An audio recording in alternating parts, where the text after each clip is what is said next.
Един мъж се купил нов телефон и отишъл при приятел. Виж каква камера има, снима всичко в детайл.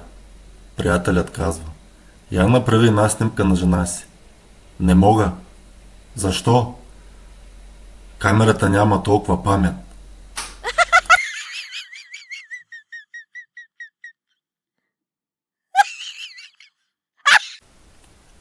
Шеф към служител: защо закъсня?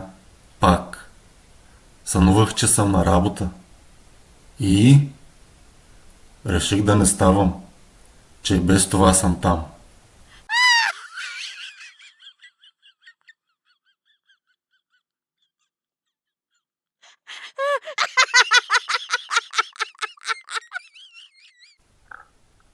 Жена пита мъжа си: скъпи, ако мръс, ще се ожениш ли пак? Сигурно. А ще я дадеш ли моите дрехи? Не. Тя е по-висока от теб.